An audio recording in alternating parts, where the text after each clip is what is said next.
So, welcome everyone to the very first episode of this new show. There is no title yet. I don't have a title for this show. So going to be talking about Doctor Who's Joy to the World. And why is that? Is there that much on the bottom? Oh no, that's me. I'm all being weird. Anyway, before we all start, I just figured, talking about Doctor Who stuff. So I'm just curious, talking out loud. Alright. Hold on. Give me a minute. Give me a second. Ah, wrong one. Silence. We're in the void. We're in the darkness. I'm not nervous at all.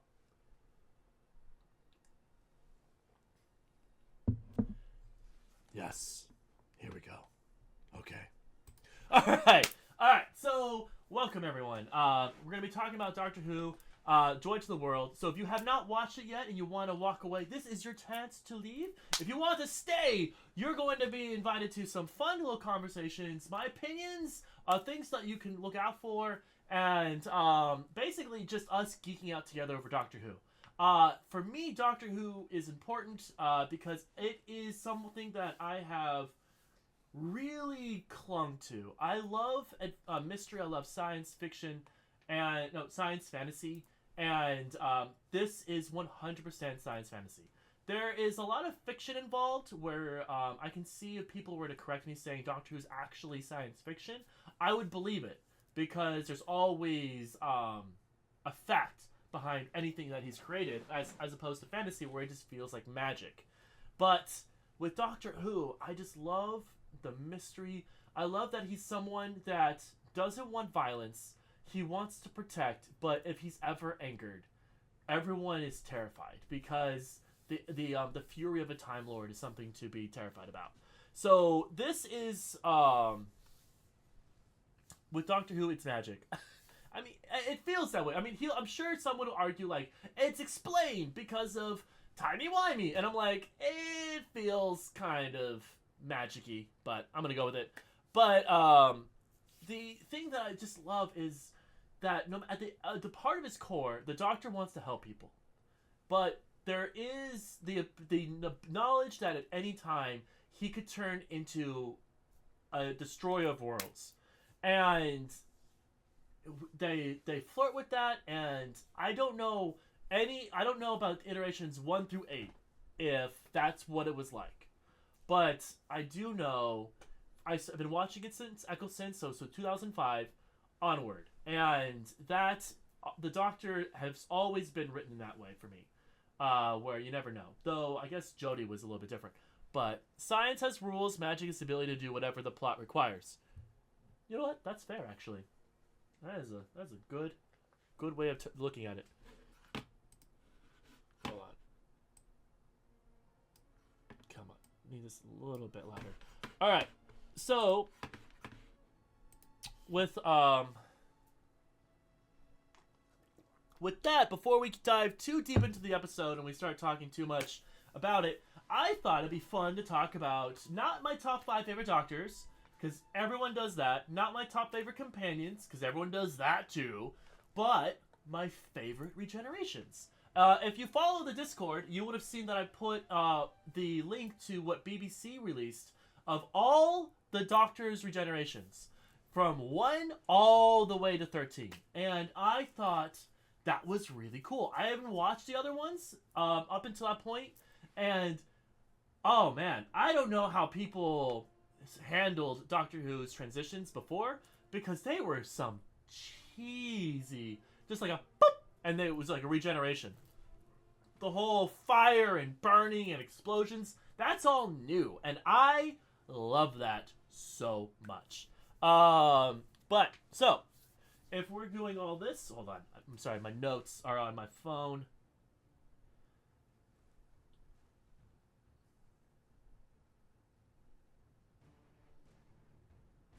Hold on, give me a second.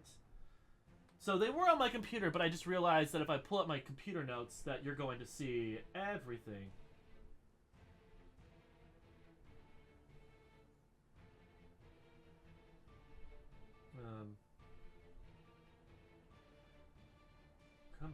There we go. Okay, so I didn't do top 5. I apologize because I kept everyone involved. So I did top 6. So I'm gonna start with the one I did not like the best, and we'll end with number 1. Okay, so it'll be going up the ranks to number 1. So number 6, I just felt bad, but Jodie Whittaker, I feel like she deserved so much more. Hold on.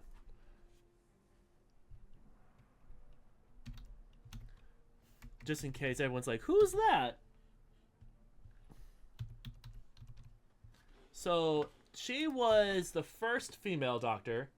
And oh god, we are not going to dox her. Hold on. Where's some Doctor Who stuff? There we go.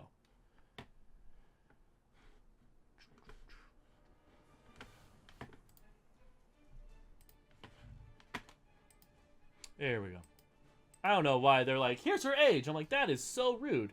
Okay, so she was so let down by writing. It wasn't even her fault. She was so fun. Anytime she was on screen, anytime this woman was on screen, it was so fun. I absolutely loved her. She was like, this is like, she was like, don't you want to see how it goes? I was like, yes.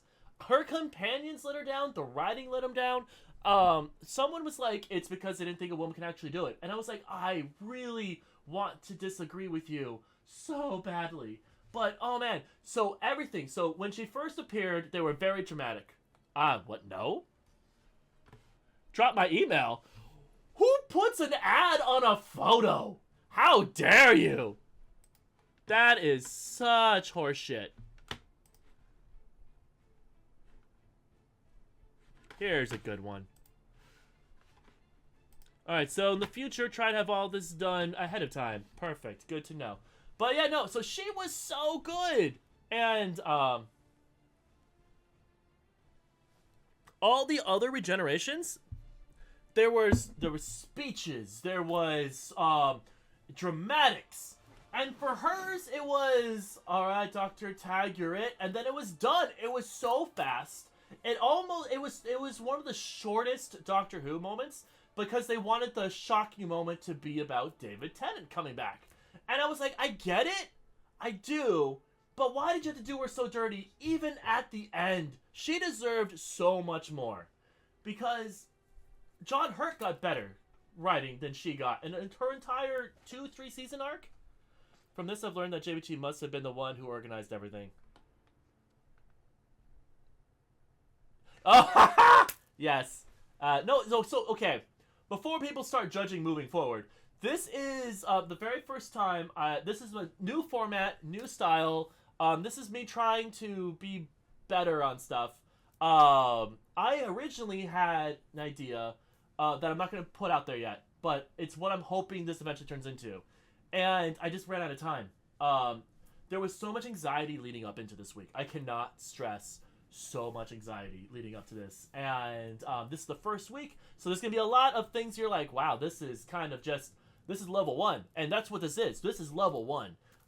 Eventually this channel and this show is going to get to higher levels once I'm able to, practice new things, get new stuff, and always trying to be better.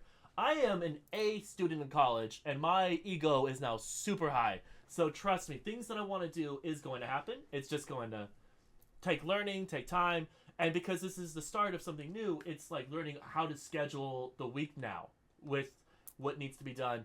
Because this is also a test run for when we do the welcome party stuff. But anyway, back to this. It was Karosh.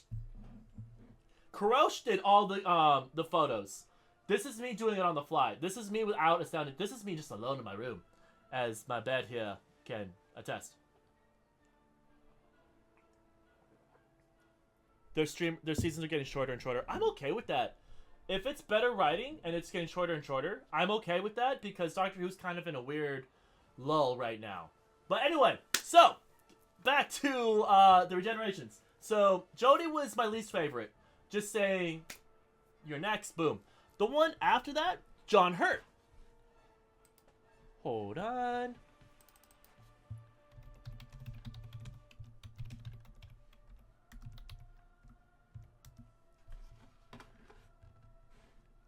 Oh, here we go. This is a good image.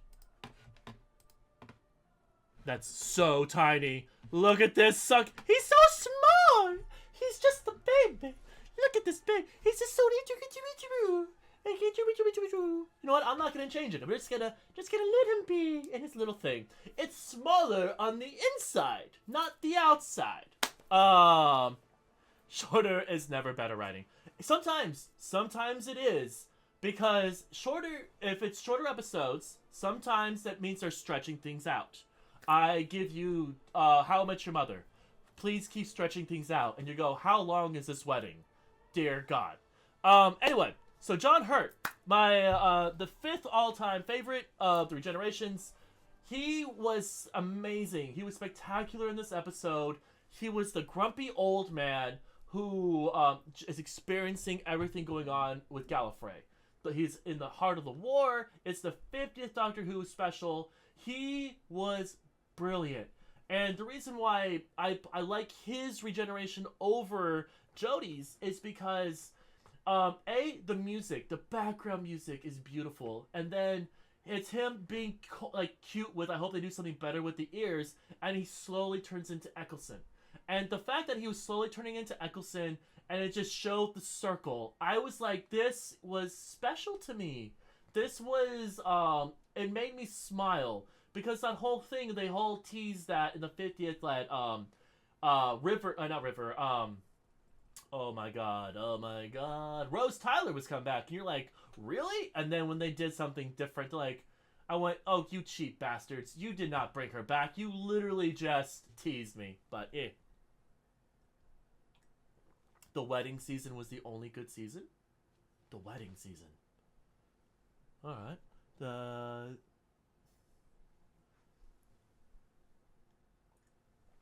Oh man. That's 60. Yeah. See, for me, also in the era of storytelling of streaming, I'm okay with it shorter because that's what I'm used to now. If it's that many episodes, I kind of go like, why is there so many? All right. So that was John Hurt. The next one, it's kind of obvious. Eccleston.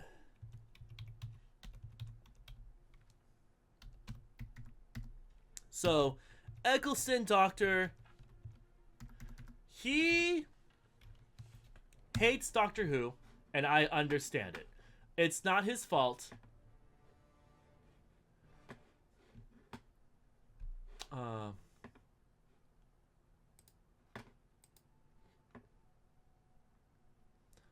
It's not his fault for the reason why things didn't go well.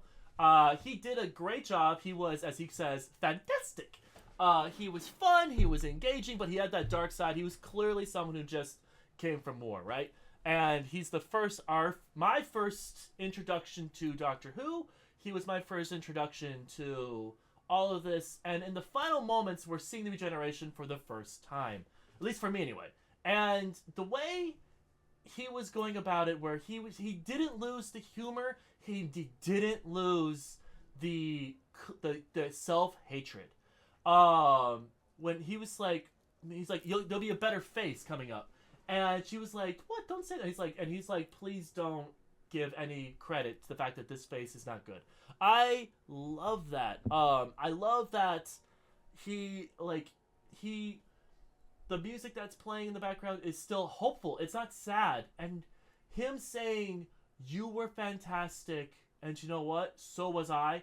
I love the goodbyes that kind of acknowledge to the audience, like the bow, like the thank you for letting me be your doctor. It's been a pleasure. Thank you. That's why Jodie's I wasn't a fan of, and Hurt's I wasn't a fan of, because it just felt like they didn't get, Hurt didn't really, he was a one episode off cute. But with Jodie, it's like, you should have let her have a goodbye speech. You should have let her have a moment to talk to the audience, because her saying like, the saddest thing is I just really want to know what happens next, and you're like, you could have done so much more for her. But anyway, so Eccleston, to me, he's my number 4 on the all-time list. Yeah. Oh, the face of Bo. Oh, Captain Jack, gotta love it. All right. So that is Eccleston. The next one on the list here is gonna be surprising. I'm not even gonna say it, and I'm hoping I can get out of this without you guys seeing what I write. Okay, perfect. No, don't give away the drop down. Don't hide. No, hide it. I probably won't be able to hide it. All right, so this guy is my third favorite. That's not at all what I wanted. There we go. Okay. Oh, Capaldi was great in Heaven Sent. Yeah, and Hellbent. So David Tennant's goodbye. Oh my god. So he's a lot of people's top 2, if not number 1.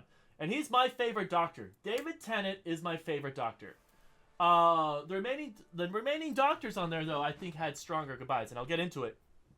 But his, where he not only saves all his old companions, but the Ood serenade him as he goes into his ship. So the music we're hearing is the music he's hearing. And up to this point, he's heralded as probably the best Doctor that's ever done.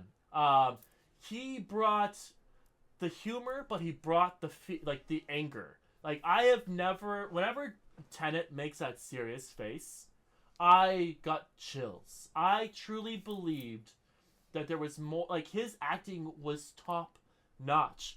By far the greatest Doctor. I love the way he can be smiling, but the sadness behind the smile. He got that perfect. Anytime Rose came up, you knew he was going to be heartbroken. There was nothing better. Oh my god.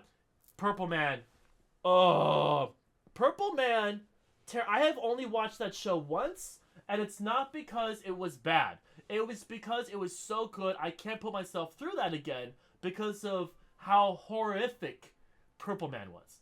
But yeah, no, Tennant, phenomenal actor, and the speech, when he doesn't say anything except for those, like, what, 3-4 words? 3 words.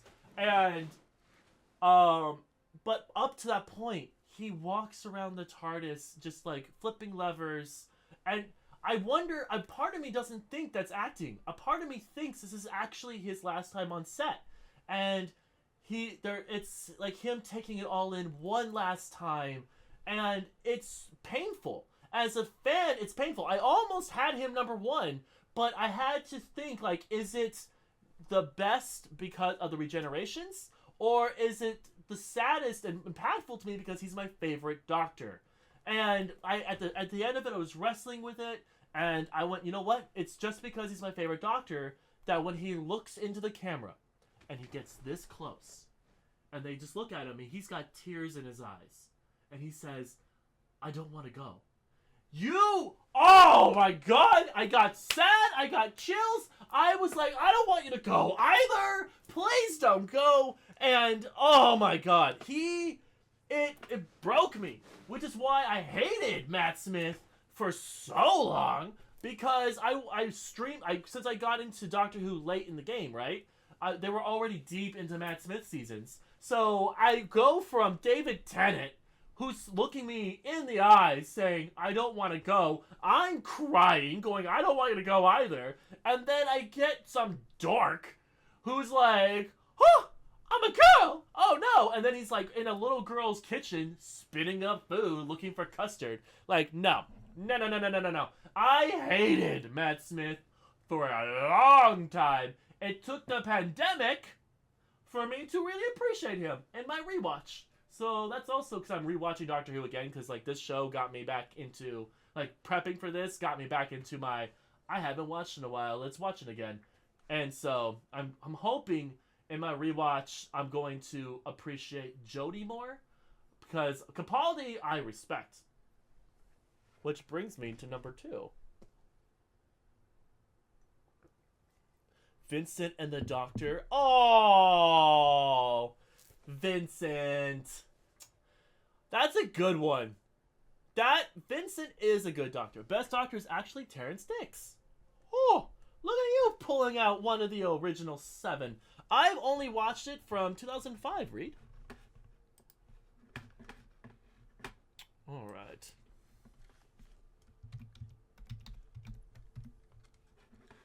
Okay. So, David Capaldi. Probably one of the most doctors ever. A lot of people stopped watching. So you went from David Tennant and Matt Smith to grumpy David Capaldi. And that was a choice. They specifically made him grumpy. But the problem is, his companion, she just did not match him. She was hot, she was young, and then Capaldi was like, I hate everyone, and then just ran away. Torrance was the writer. Oh. Okay. Created Rose and Torchwood and had it all set. Oh, well then you know what? I like him too. That is pretty great.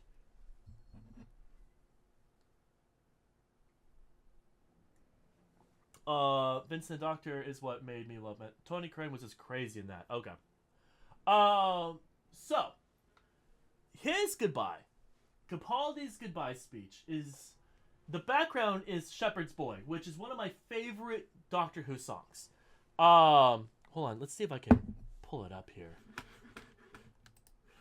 I want to see.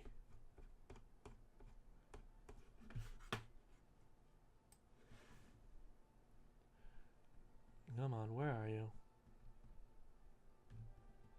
Come on, come on, come on, come on, come on, come on, come on, come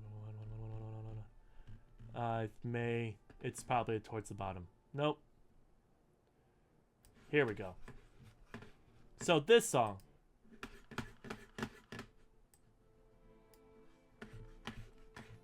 I absolutely love this song. This is one of my favorite Doctor Who songs. And he's doing his goodbye speech with this in the background. And it's him doing Shakespeare, basically, talking to the next Doctor. And everyone knew he was turning into Jodie. So many people were tuning in. So many people were watching because we were excited to see the very first female Doctor Who. And he literally is going through it and he's just saying, like, this is what we do. This is what we don't do. This is who we are. And then he still makes it fun, like, we don't eat pears! Because he hated pears.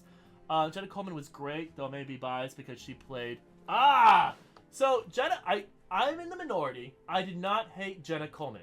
I do not hate her character. The only thing is she lasted too long. The thing I love about the companions is they're the human aspect and the Doctor is the Doctor. She was a Doctor. Like Dr. Donna, but non-stop. And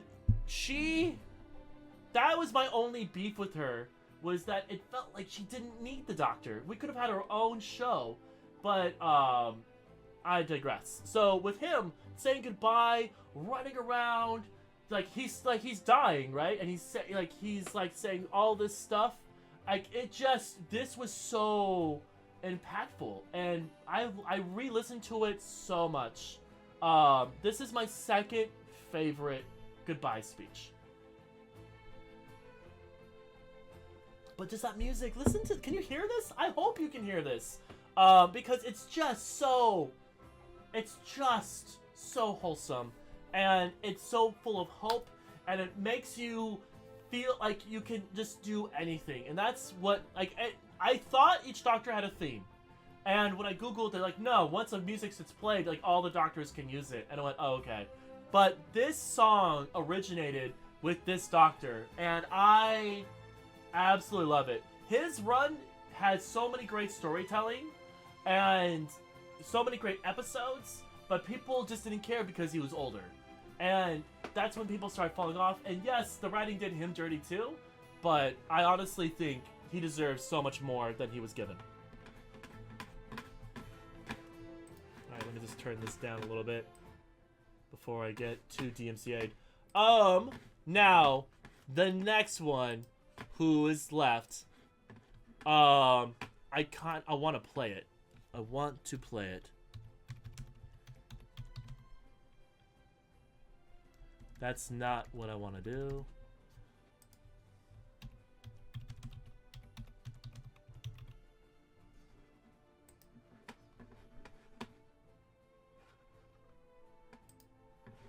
I'm done spending an obscene amount of money on takeout. Okay.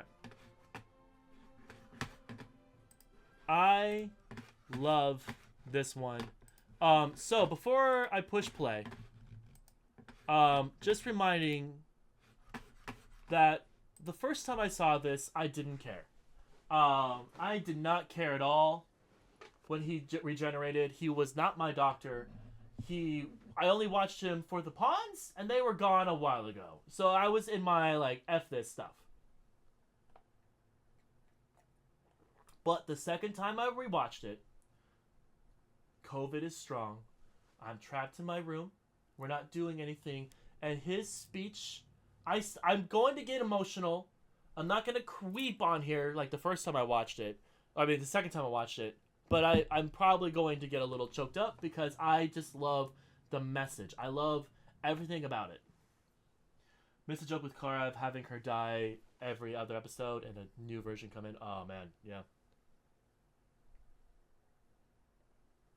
The Master is Missy was so good in Capaldi's run because she was older. Like, it was like the Master and with Missy with Capaldi was perfect. And I love the way they told that story about how that made sense.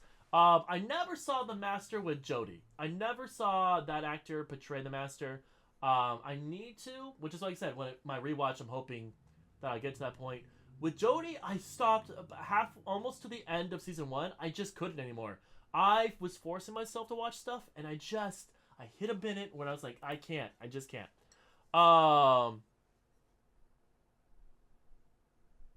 Yeah, I agree with that, Fadior, with trying to screw in past regenerations in a run.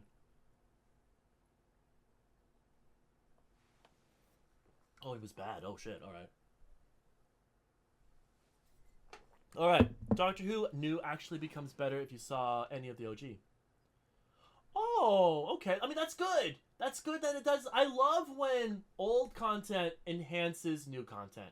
But, okay. So, I'm going to push play. And then we can be crying together. So, this is only 4 minutes long. And this is Matt Smith's goodbye. Oh, this might be a little too loud.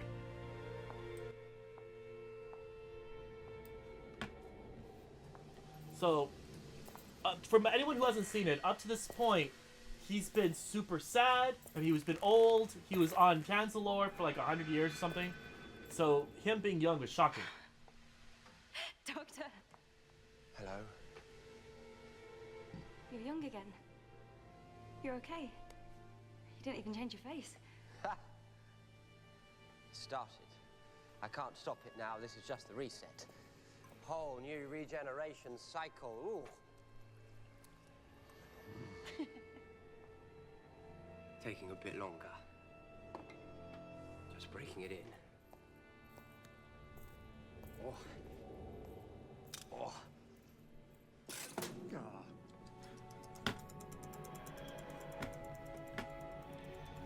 Oh. Just disappears, doesn't it? Everything you are gone in a moment, like breath on a mirror. Any moment now, he's a-coming. Who's coming? The Doctor. You are the Doctor. Yep. And I always will be. This part right here. But times change. And so must I.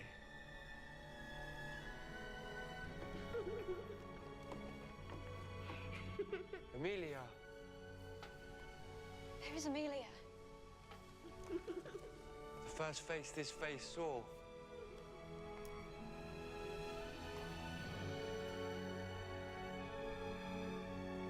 We all change. When you think about it, we are all different people all through our lives. And that's okay, that's good. You gotta keep moving so long as you remember all the people that you used to be. I will not forget one line of this. Not one day. I swear. I will always remember when the doctor was me. Like, oh my god. Like, come on. Like, that is just so good. Oh my god.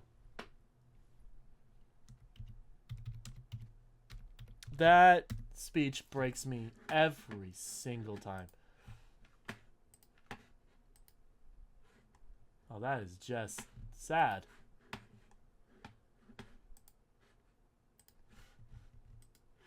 There we go. Oh man, this makes me realize how much I hate Got.Wa's iPhone TARDIS design. It has no character. Oh man, honestly, when it comes to the TARDISes, I don't care. I'm always like, interesting, okay. Some have balls, some don't.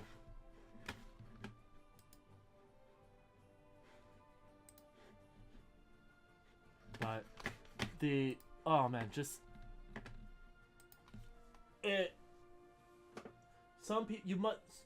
people change and so must I, but as long as you remember who you were.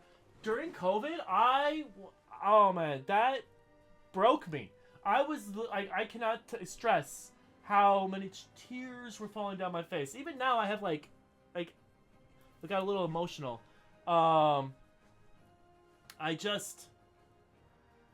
It's just so good. His sonic screwdriver too. Looks like a tear. It's not a sonic screwdriver in a traditional sense. It's something weird.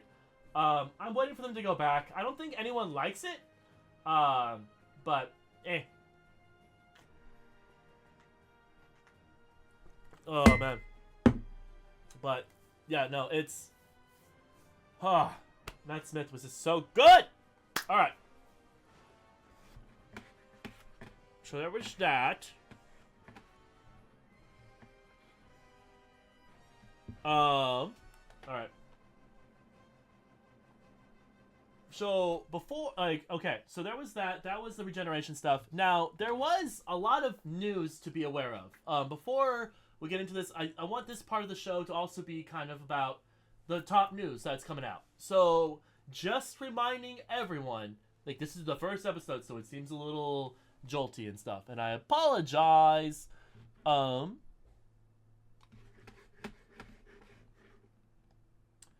on. Why? I'm just gonna go here because I need to be able to hide that little screen. So first one, the Disney money led to a lot of bad set and prop choices. I don't know. Money has nothing to do with bad set of prop choices.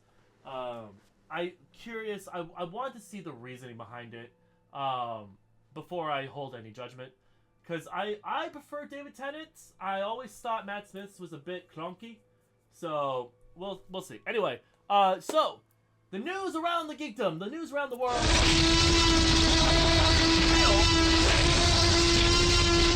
Well, platform platypus! Is that Jason Momoa has been cast in the DCU.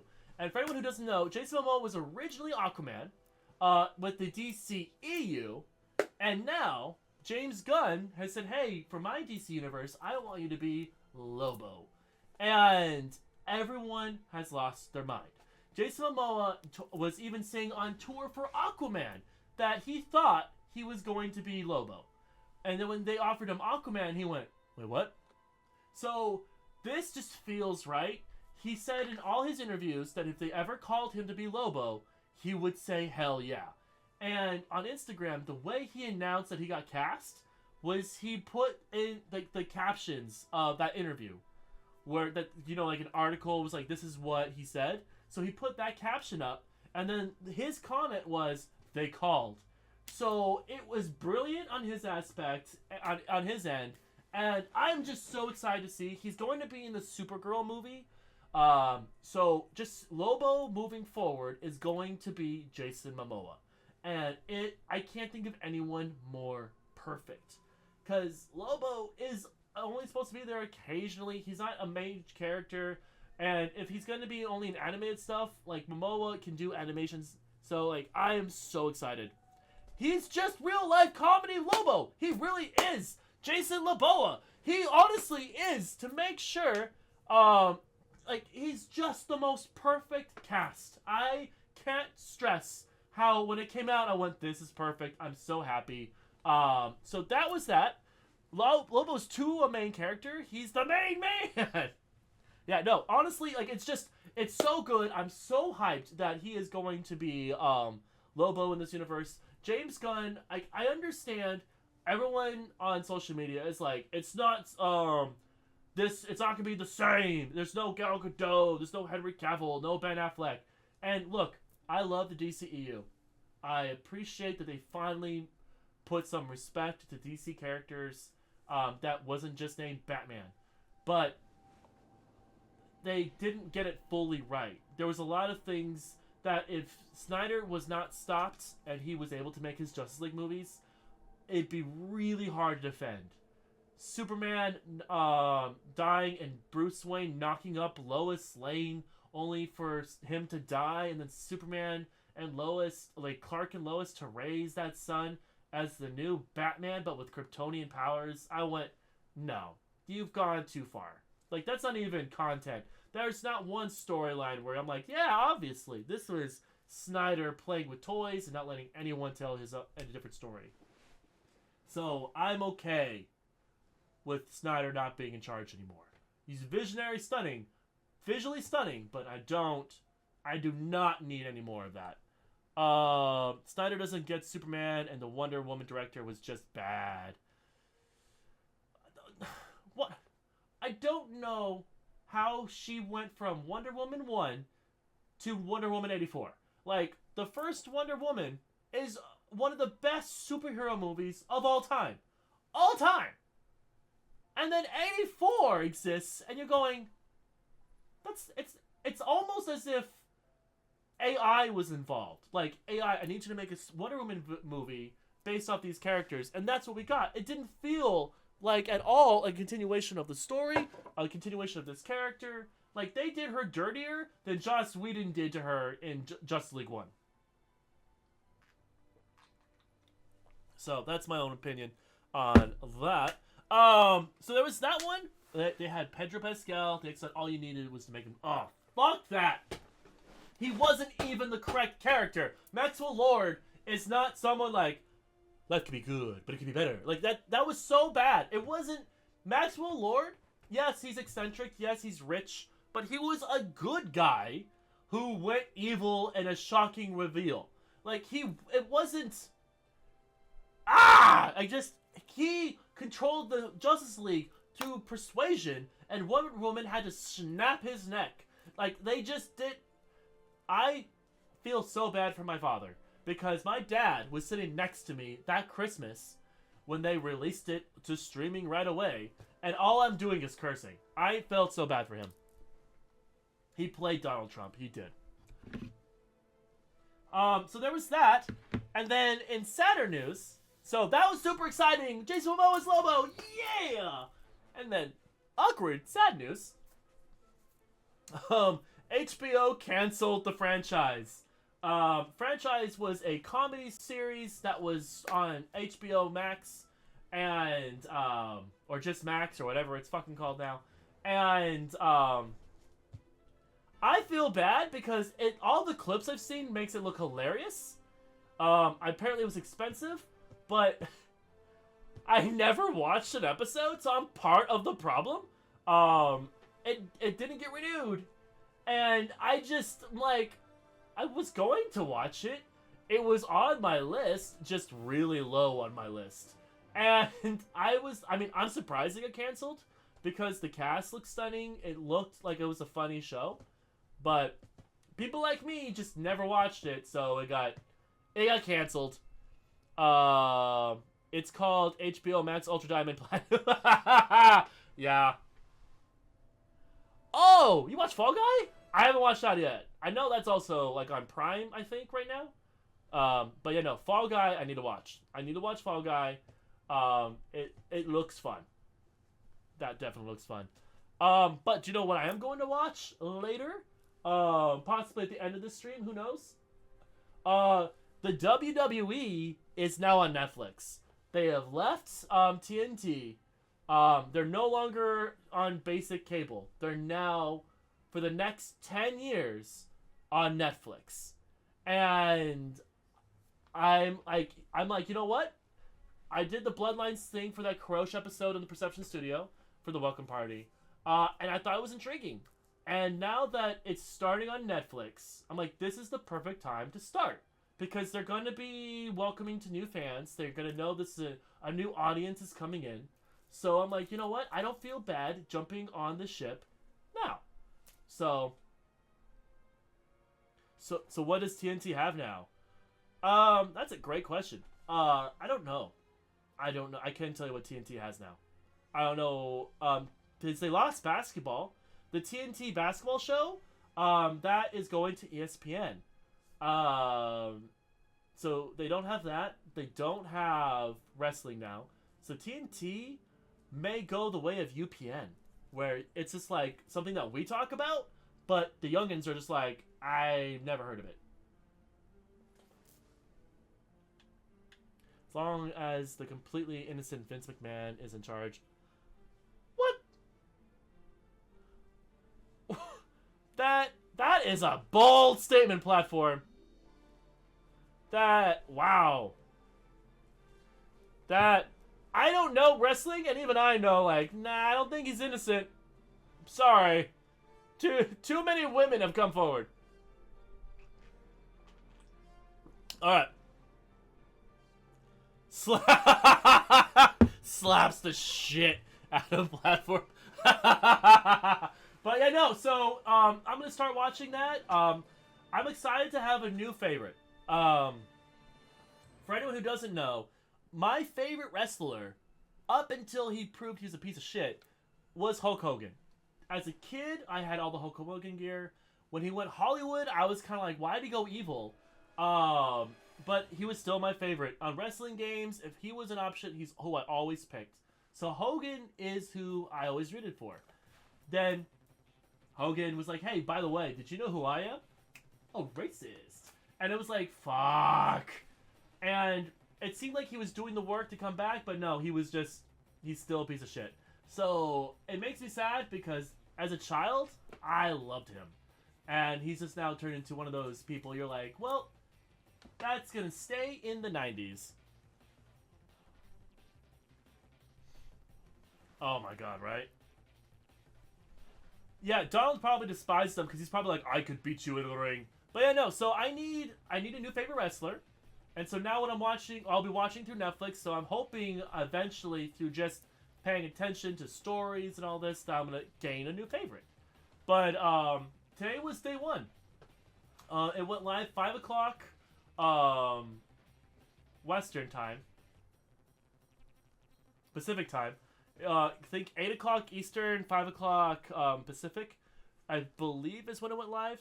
But yeah, not enough to give her a job being in charge of Jesus. Yeah, to be honest, I'm still confused how she's in charge of education, but you know what? Whatever. The next 4 years are going to be scary. I'm terrified about the next 4 years. Alright, so that's the top news.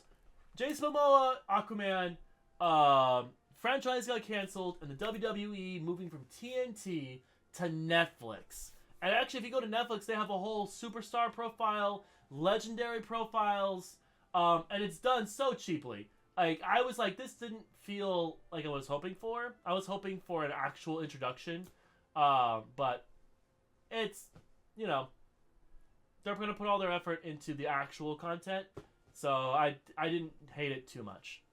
But yeah, think we have it bad? Look at Canada. Oh yeah, he just stepped down. All right. So, joy to the world. Officially, here we go. Going to be talking about this episode now. So it looks like I got a 7 out of 10. No government for 5 months. Well, thank God they get free healthcare. All right. So this is the synopsis for the Doctor Who episode. Joy to the World. It is when Joy opens a secret doorway to the Time Hotel, she discovers danger, dinosaurs, and the Doctor. But a deadly plan is unfolding across the Earth just in time for Christmas. So I'm just gonna say, like, really quickly, I enjoyed this episode. I hated the ending, and the beginning is weird, but the middle portion was brilliant to me. I love the middle portion. But the episode itself, it's cute. The Doctor Who holiday specials are always kind of just a one-offs. There's always like that period when he doesn't have a companion, and so he's kind of doing his own thing, companionless. And this honestly felt like that, and it felt like Doctor Who again for me. This to me was Ngatu's best episode. I loved the episode with him and Rogue. In season 1, I'm gonna call it his first season. The episode with Rogue was so good. I want more. Hoping we get more, but this episode was just as good, at least the middle portion. Their healthcare is collapsing because of lack of doctors. Oh boy, I did not know that. You weren't a fan of the ending either? Yeah, it's just I'll save it. But the whole Joy to the World is the title, and so when the ending happened, I went, God damn it, I'm stupid for not catching this. And I chose words purposefully there. All right. So it was written by Stephen Moffat, directed by Alex Pillai. So who ends up stealing the show though is oh god, not Joy. Does she not have a photo? Well, anyway, this person. She steals the show. Steph Diwali. She is kind of playing like this caretaker for a hotel, and the Doctor gets stuck, right? And in this moment, for a whole year when he's trying to solve something, because he's also depressed, which I love how they say that. At the end of the episode, when they're talking about the hotel room that he stayed in, and how you can a hotel room tells a lot about someone, she's like, you stayed in that hotel room for a year, and this caretaker stayed with him, and you see them build a relationship. And there's a part where she hands him a plunger. She hands the Doctor a plunger, and I could not stop laughing because he goes, "Is this armed?" Because the Daleks, and they have plungers for weapons. It was so good. Oh my god, I want her to be the companion so bad. I'm still hopeful.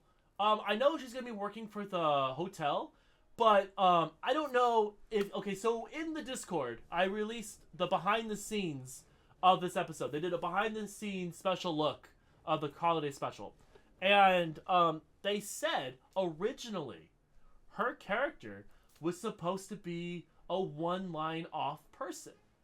But because she did such a great job and the chemistry was there with her and Nikatu, am I saying it right, by the way? Inkatu? But with the Doctor, the chemistry with her and the Doctor was so good that they kept giving her more and more lines, and she became more and more prominent in the episode because of how good of a job she was doing. And I would favor her. She stole my heart. She literally, I'm watching her as she's it's not a romance. It's not like, oh my god. Not Grace. Dr. Swan? Was it Dr. Swan? One of the companions that fell in love with David Tennant, and then she goes around the world to defeat the Master. God, it's gonna bug me. But anyway, oh, Thaddeus. I also cared about her more than Joy. I honestly forgot about Joy up until she came back into the episode, which is not a dig on that actress. She was fine. But to me, this character is who I was like, yep, this is who I care more about.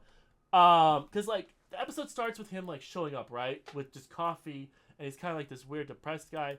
But oh, look at that, that's just so good. But yeah, no, Joy. So this is Joy, and the doctor is constantly telling her like, your name is Joy, but you're so sad.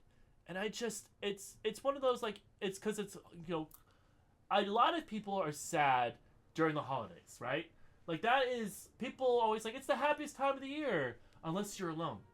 And then this is one of the most depressing times of the year because you're being reminded, regardless of you're alone because you don't have a significant other, or if you're alone because you lost family members throughout the years, and now it's the holidays and it's highlighting that they're not there anymore. There's a lot of different ways of feeling alone and depressed during the holidays. And Joy is representing of those people. And whoever put Joy in that outfit, why? They went Christmas with the red jacket and the green skirt. Like, this is a better photo of her, so at least we don't see the awkwardness of the clash. But like, that's who she's embodying, is the person who is putting on a brave face, who's smiling, but is depressed. And in the story, we find out she can't be home because during COVID, she lost her mom to cancer, and she couldn't be with her in the hospital. And that's not a reach. That story happened to so many people. I have family members. I have a family member that's a nurse, and she said the most depressing thing of that time of COVID, which was only 4 years ago, 4 or 5 years ago, is that so many people died alone with their loved ones on an iPad. Like, that was how it happened for so many people. And putting that in a story, I didn't realize we were there, in storytelling, that we're gonna acknowledge that. But I also thought it was brilliant because it's so many people are depressed now for that reason. So, oh yeah, the politicians were out partying. Yeah, that's being speak to me. Yeah, see, like there's so many different. It is strong, but like we were saying, her character you kind of forgot about. His character was hilarious. But the doctor constantly having to do the long way around. Hold on, I'm trying to see if I can. Oh, I guess he just goes back. But the doctor hanging out with her was the best part of the episode, because he's trying to find the combination, he's trying to solve it, and he's constantly in the hotel room, and it becomes like a home for a year, and it's just, yeah. That also happened in California. Yep. Though our politicians weren't partying, they were full, and so we couldn't visit loved ones. But okay, so the episode goes, turns out the briefcase is like stealing entities, and then one of the people he works with at the hotel ends up taking over, and then they figure it all out, and there's a T-Rex for no reason, and I thought that was hilarious. But the episode was cute. I did not like the ending. The ending of the episode, so Joy turns into a star. So this briefcase ends up being an egg, and she turns into a star. And apparently, it's a time-traveling star. And this is where I rolled my eyes, because we have this story. It kind of feels like the Titanic episode, that Christmas special where she wants to explore the galaxy, and then she's stuck, and her particles are now released, and she can go anywhere she wants. Like, that's what I was getting out of this, until we go to the scene where her mom's in the hospital, and you see her saying goodbye to her mom on the iPad, and then the mom turns the iPad off, and then the star kind of sucks up her essence, and they go exploring together. And then they went even farther back, and the star ends up being, spoiler alert, the star that brought the wise men over the manger to go visit the baby Jesus. And I kid you not, when I saw that, I just went, so I was so bummed that that was what they ended it on. But also, it is a Christmas episode, and I went, okay, fine. We can bring baby Jesus into this Christmas episode. Was not needed. It did not enhance the episode. It did not impact the episode. Not once did I go, oh, Christmas. Did not need it. Not even a little bit. It was such a cheap attempt at generating emotion. I agree. It's not the 80s anymore. It's not the 90s. Having something end up being like, oh, there's baby Jesus in the manger. This is not the audience you're going to attract, because you have the doctor who's gay now. You have one of the main characters who is in the hotel. She is either lesbian or bi, who knows. But, like, he's openly gay. Like, Rogue is a man, Doctor is a man, and they are the love interests moving forward. They had a part on the that Christmas episode where he's on the night train or something, and he's like, oh, writing letters to your lover, is he gonna miss you? And the woman goes, she. So it's like, the audience that is going to love the Jesus aspect is going to not stick around long enough because of the inclusivity that we're doing. So, wrong audience, pal. I don't like that they included it. But I'm not the general. That's not that aspect of the episode is not aimed at me. I'm not super religious. I believe in stuff like that, but that I don't watch religious content, and so I'm not the target audience with that aspect. Even though I love Christmas, I absolutely love Christmas, but it's more than the religion for me. It's the goodwill, it's doing well, and all that stuff. But anyway, the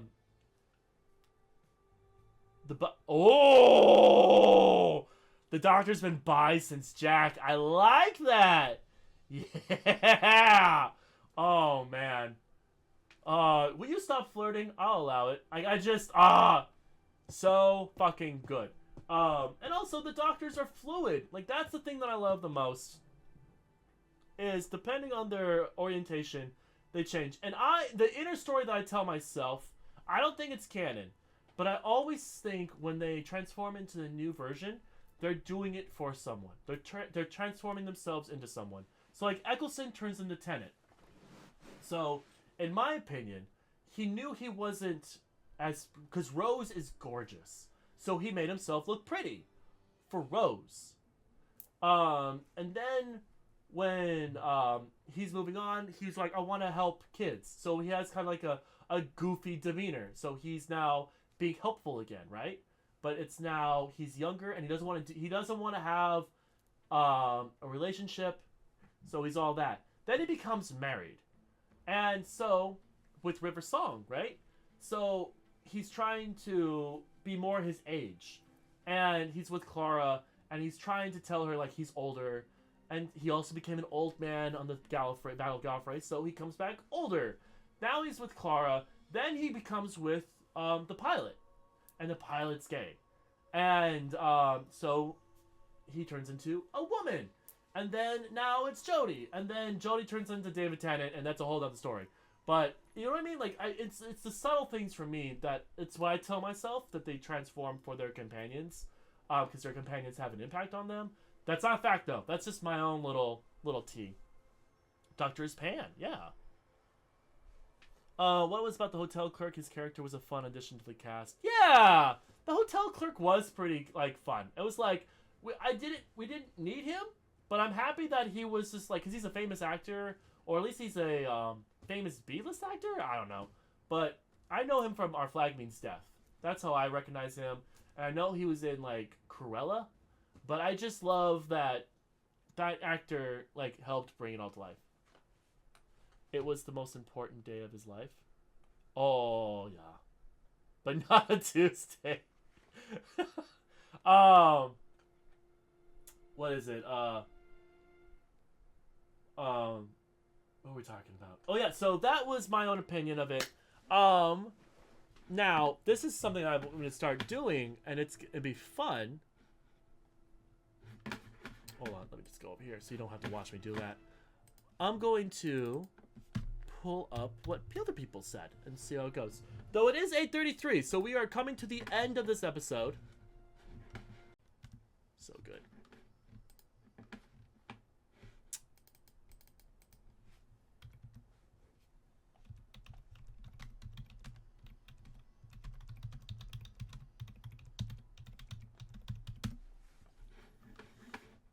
Okay.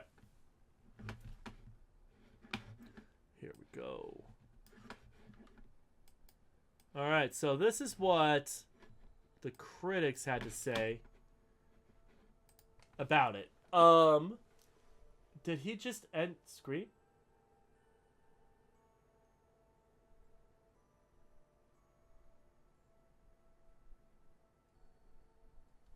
What? No, I didn't. I'm here.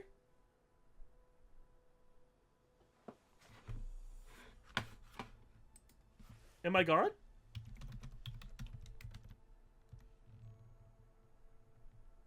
Oh, the fuck, Vader? The way I'm over here going like, what?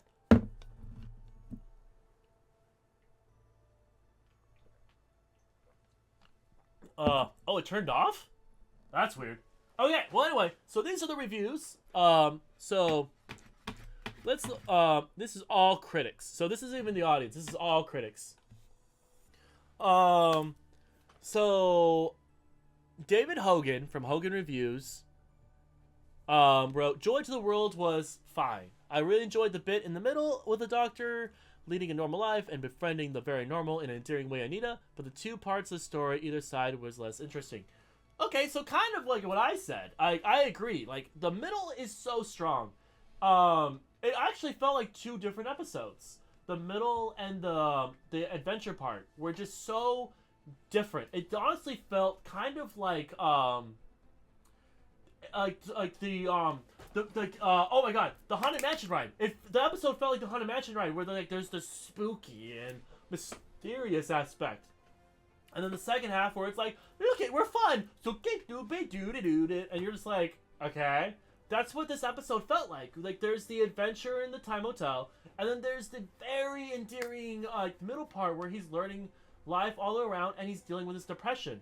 Because he stays in the most depressing hotel room, and he works there and he doesn't really go out, and it was so interesting. So I came back, but late, but back. Hey, well, welcome back, Sarah. Okay.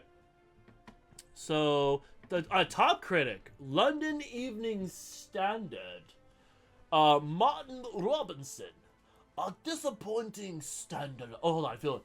A disappointing standalone special, written by Stephen Moffat, one that veers into mahochishness and ends with a kind of twist that leaves you gasping, not in exhilaration, shock, but with a spine-breaking cringe. I don't know why, but that's how I'm picturing that. I wouldn't go. That's a little too dramatic. That was someone who was having a little too much fun with being a little eloquent.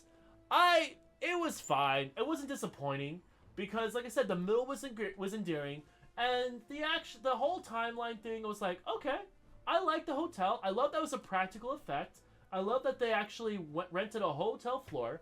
The whole train, the whole different timelines, the whole fact that there's always a door dedicated to something. I thought that was cute, but I wouldn't call it disappointing. That's a little extreme there, buddy.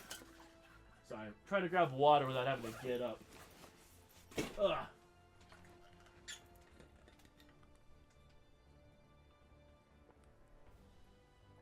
All right. Let's see here. Breeze Riley. A sweet Christmas adventure that doesn't add much to the canon, but will make you shed a tear or two this holiday. They liked it. And I think they are wrong. I shed a tear or two. I did not shed a tear or two. Like, I understand they were sad, but this episode did not spark any kind of emotion like that. The Titanic episode? Oh my god. I was rooting for everyone. I was sad when people passed away. I was in shock when people sacrificed themselves or when things went a certain way, and the ending had me sad. But this episode did not do that. The doctor who wasn't a doctor, who believed he was a doctor, that one got me. The Christmas Carol episode that they did with Matt Smith, that got me. This one, no. This is definitely not the top 3 of holiday specials, as it were. Yeah, the only person I cared about was Anita. So, like, I wouldn't say it would do all that. Okay, let's see what the audience said. Let's leave the critics. Let's see. What horrible things that they have to say. All right, Abel. So the doctor goes from entertaining to annoying quickly. This has to be the worst Christmas show I've watched in years. The entire special painfully cringeworthy and inconsistent. You have preaching of big corporations of going bad, and people see aliens, but not freaking out anymore. The use of a sonic screwdriver on a wooden mop when they establish that the screwdriver doesn't work on wood. I mean, there's kind of valid, but yeah. My cat doctor is trying to lay my head. Aw, that's cute. I didn't realize your cat's name is the doctor. That's actually pretty great. But yeah, no. So I don't remember him working on a wooden mop, but you know, the screwdriver definitely seems to have different rules right now. Oh man, a lot of people did not like this episode apparently. How disappointing says Jeff. If this was supposed to be a Christmas special, it failed miserably. Unlikable supporting characters, disagree. Weak plot for which the outcome made no sense, and the doctor literally let every character down. There was no positive message at all, and the doctor seemed to endorse petty theft as perfectly fine. Most of the cast died, the doctor saved nobody, and those that lived were heartbroken or worse off. Holy shit. Honestly, the scenes with the doctor and Anita bonding were the only saving grace this whole episode, and an expansion of that story would have made a worthy Christmas story. But this is what we got. Sadly, as a side... Oh, he keeps going. Dear God, Jeff had so much to say. As a side note, until recent years, my family couldn't wait for the holiday Doctor Who specials. They were a seasonal tradition for us, but the show's gotten so bad we all forgot about it. It wasn't until January 5th that one of us remembered. Needless to say, I almost wish we skipped it. Damn! Jeff has feelings. I feel bad for Jeff. Shit. Doctor wants to be a hot. Aw. Oh, Tenet era. Nice. So, like I said, like I was saying, this isn't in the top 3. The holiday specials used to be pretty intense. Now they're not. So, Jeff's not wrong, but dang. It felt like Jeff kind of let his trauma out a little bit on that one. Like, look at that. Look how, the whole screen is Jeff. This whole screen is Jeff. My goodness gracious. Alright, let's see if we can find a positive one. Oh, here we go. Got a couple positive ones. David T. David Tennant, is this you? If this is David Tennant, I find this hilarious. Alright. David T wrote, a fun and enjoyable adventure. Nakato is getting more and more confidence in the role and feels more like Doctor we know than ever. Only let down by Stephen Muppets and ability, oh shit, to write good endings? Okay, I don't think that was David Tennant. I don't think that was David Tennant anymore. Was not expecting that ending. You gave it 4 stars out of 5, David, and yet you still had to put Moffat through the ringer at the very end. Holy shit. 4 out of 5 stars for your review. Because I was not expecting that twist. Holy shit. Look, Moffat's fine. Like, it's better than what we've had.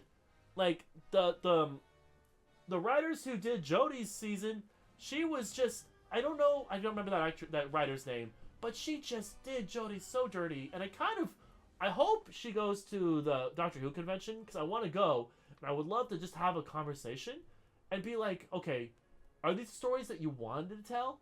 And then if so, I'm so intrigued because even though I'm a fan of the Doctor being the leading of the Doctor Who show, I want to know why there was so many companions. Like, what was the reason for all that? All right. Okay, this one from Heather has 5 stars. A very entertaining episode with light and shade and great special effects. It's also one of the funniest episodes I've seen. So Heather's either new to Doctor Who or is a bot, because how is that one of the funniest episodes you've ever seen? Okay, even though I'm not a fan, a lot of the Matt Smith episodes are really funny. The Eccleston episode, there's a lot of funny Eccleston episodes. Tenet, definitely, I don't think Tenet is more comedy. But Matt Smith had so many funny moments. Like when the Comerica opens and Rory's there as a Centurion, and he just walks by and then he just drops everything and just comes back and just stares at him. Like, that was funny. So I don't know. I don't think this was one of the funniest episodes I've ever seen.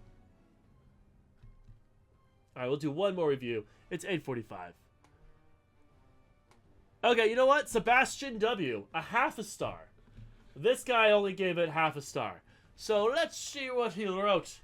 The Doctor Who Christmas special.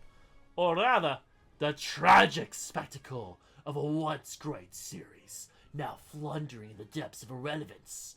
Yes, the 11th Doctor was childish at times, but he was endearing. Yes, the show has always been quirky sci-fi. But what on earth is this? Where have all the adults gone? Why does every character sound like a hyperactive kid on a sugar rush? Oh my god, Jesus, I was not this keeps going. Nobody talks like this in the plot. If you can't even call it that. Scenes are rehashed and recycled as if the righteous fear that the smartphone distracted audience won't even grasp their laboriously cobbled together story. Otherwise, exciting? Not remotely. Engaging? Absolutely not. The new Doctor? Don't care. The mysterious suitcase? Care even less. After 15 minutes, I gave up out of boredom, frustration, and a faint sense of pity. What's going on with people writing this? Are they all on the wrong drugs? Or just not at all? This isn't Doctor Who. It's a hollow, disjointed circus that doesn't take itself seriously, let alone the audience. Utterly dreadful. He wrote this. Someone named Sebastian W. Not only spent the time to write that, but was so serious because I can't help but laugh. Like, I'm sorry. I'm sure that was done in the most fuck this person. But that is such a funny... it's like he's monologuing. Like, legitimately. Was it exciting? Not remotely. That whole, aspect of this is so, what is happening? Nobody talks like this, and yet he talks like this. Sebastian, yeah, you got me. That was so good. That was a good review in the sense that it made me laugh. Oh my god. I did not hate the episode nearly as bad as Sebastian. Like I said, I think it was fine. It was fun. Oh my god. That's gonna make me giggle for a long time. Oh, sorry. I don't know what I got, but my throat has been scratchy, so reading that took a lot out of me.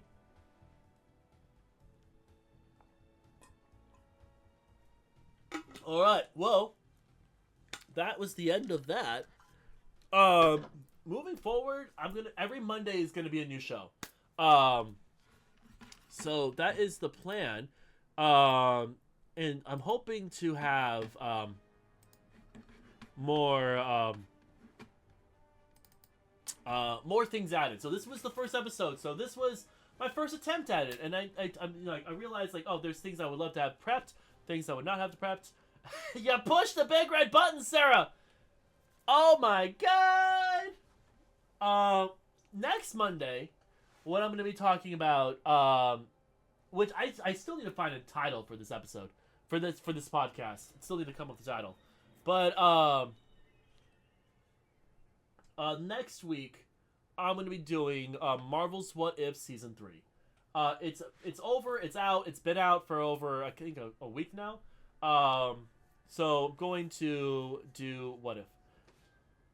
Sarah, that's why I put it. So the big red button, I legitimately put because I loved Perception Studio for the welcome party. We had Burn Baby Burn, and I was like, okay, that's cute, but I don't have the ability of putting up fire and emoting, right?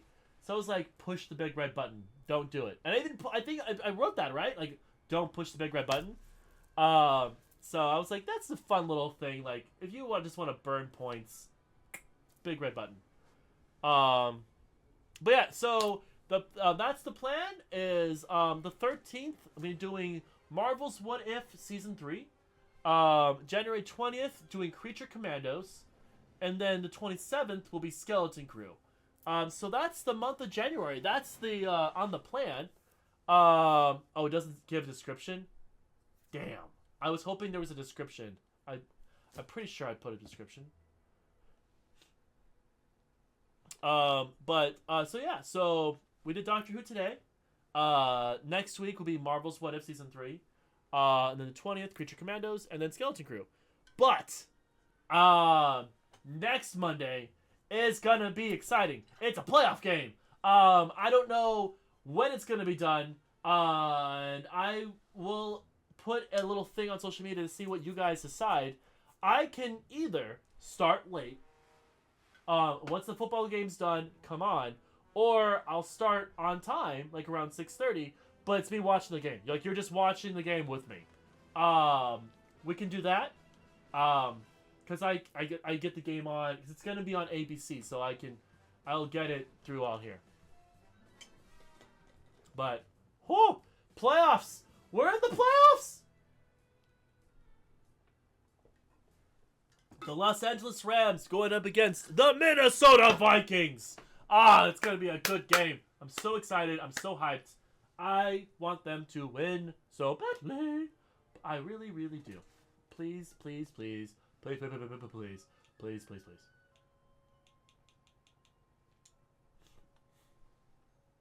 How can we not push it? That's a great question.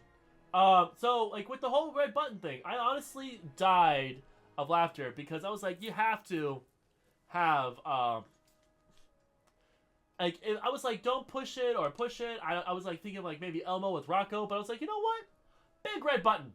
Don't push it. And eventually maybe I'll get good with computer stuff, and every time you push it, something crazy happens. But right now, it's just that. Could you imagine if it's don't push the red button, and then you push it and you subscribe? Like, it's a way to trick people into subscribing. It would be funny if there was a reaction, right? Like, you push the red button and then just... Oh! Or every time you push the red button, I shut off. That would be pretty good.